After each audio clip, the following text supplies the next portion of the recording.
5 करोड. मूवीच्या सुरुवातीला संजय जाधव तुम्हाला स्क्रीनवर दिसत आणि ते सांगतात की आम्ही खूप प्रेमानं खूप कष्टानं हा मूवी बनवलाय इथेच गडबड झाली. आणि तुम्ही फक्त मूवी हा एन्जॉय करा, कोणताही लॉजिक लावायचा प्रयत्न करू नका, हा फक्त एंटरटेन साठी मूवी बनवलाय. कोणत्या दे नाहीतर बिस्किट तुम्ही दे. याआधी सुद्धा असा प्लॉट पाहिला असेल काही मूवीमध्ये, जिथं एक व्यक्ती एखादी वस्तू किंवा पैसे दुसऱ्या व्यक्तीला देत असतो आणि तेव्हाच ती गोष्ट एखाद्या तिसऱ्या व्यक्तीच्या हाती लागते आणि त्याच्या कळत न कळत ती परत दुसऱ्या ठिकाणी जाते, परत तिसऱ्या ठिकाणी, चौथ्या ठिकाणी वगैरे वगैरे. आणि नंतर ती वस्तू किंवा पैसे जे काय आहेत ते शोधण्याचा प्रवास सुरू होतो आणि मग त्याच्यामध्ये काही कॉमेडी वगैरे होत जाते. अशा पद्धतीच्या मूवी ह्याच्या आधी देखील बनलेत, बॉलिवूडमध्ये, मराठीमध्ये, हॉलिवूडमध्ये सगळीकडे बनलेत. हा खूप वेळा यूज झालेला प्लॉट आहे. तसंच काहीतरी प्लॉट आहे एरे एरे पैसा 3 या मूवीचा.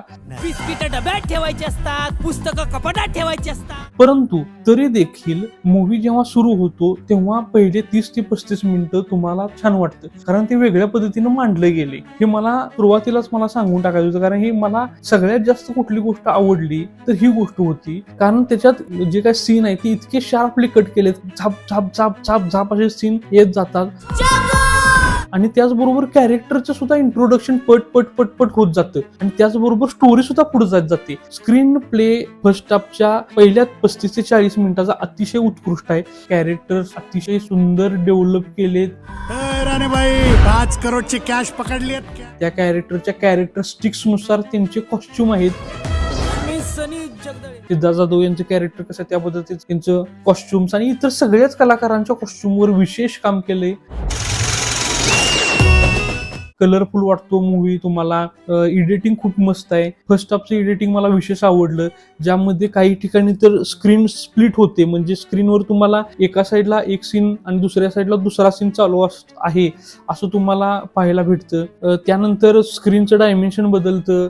त्यानंतर ब्लॅक अँड व्हाईट मध्ये मूवी मध्ये जातो. त्यानंतर नॉन लिनियर फॉर्मॅट जे आहे की मूवी तुम्हाला पुढे घेऊन जातो, परत तो मागं आणतो, परत तुम्हाला तो तिथे घेऊन जातो, परत तो तो पूर्ण मूवी नॉन लिनियर फॉर्मॅट मध्ये. प्रत्येक कॅरेक्टरचं पर्स्पेक्टिव्ह सांगताना परत आणि मूवी पास्ट मध्ये येते. फर्स्ट हाफच्या शेवटला म्हणजे इंटरव्हलच्या आधी एक गाणं येतं, त्या गाण्यामध्ये खूप सारे मॉन्टेजेस आहेत, म्हणजे एक कॅरेक्टर दुसऱ्या कॅरेक्टरला पैसे देते, दुसरा कॅरेक्टर तिसऱ्याला, दुसरा कॅरेक्टर चौथ्याला. अशा प्रकारचे ते मॉन्टेजेस तुम्हाला पाहायला भेटतात त्या गाण्यामध्ये आणि तिथं तुम्हाला कन्फ्युजन क्रिएट होतं आणि ऑब्व्हियसली ते कन्फ्युजन क्रिएट करण्यासाठीच ते सॉन्ग आणि ते मॉन्टेजेस तुम्हाला दाखवले जातात, जे सॉल्व्ह होतात सेकंड हाफ मध्ये.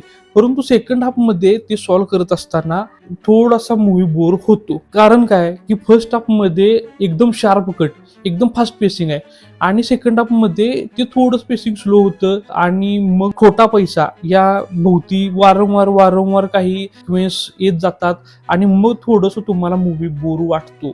तरीही मूवी मध्ये जो काय क्युरियोसिटी आहे ती लागून राहते. असं नाही की क्युरियोसिटी जाते पुढची मूवी पाहायची. स्क्रीन प्ले विशेष करून मला सांगायचं आहे की स्क्रीन प्ले अतिशय सुंदर आहे. अशा प्रकारचा स्क्रीन प्ले ना अवघड गोष्ट असते.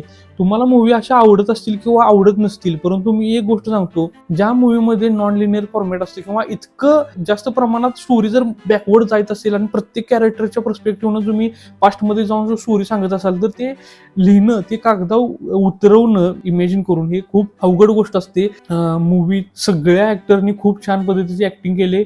सगळ्यांना चांगले इंटरेस्टिंग रोल भेटलेत. कॅरेक्टर खूप छान आहेत, इंटरेस्टिंग आहेत आणि जसे संजय जाधव म्हणले तसंच मी तुम्हाला सांगतो की फक्त एंटरटेन होण्यासाठी जर तुम्ही जाणार असाल तरच या मूवीला तुम्ही जा. जर तुम्ही काहीतरी सस्पेन्स, थ्रिल आणि असं काहीतरी वेगळंच काहीतरी अपेक्षा घेऊन गेला तर नाही तुम्हाला ते पाहायला भेटणार. कॉमेडी मूवी आहे तुमची शपथ.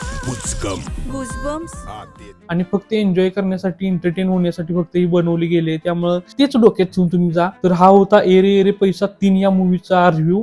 अशाच पद्धतीच्या इतर मूवीचे रिव्ह्यूज देखील तुम्हाला आपल्या चॅनलवर पाहायला भेटतील. त्यासाठी तुम्ही आपल्या चॅनलला सबस्क्राईब करा. व्हिडिओ आवडला असेल तर लाईक करा, कमेंट करा. मूवी बघितला असेल तर कमेंटमध्ये सांगा तुम्हाला मूवी कसा वाटला आणि भेटूया आपण पुन्हा एकदा एका नवीन मूवीच्या रिव्ह्यूच्या व्हिडिओमध्ये. तोपर्यंत मी सुदर्शन जाधव तुमची रजा घेतो. धन्यवाद.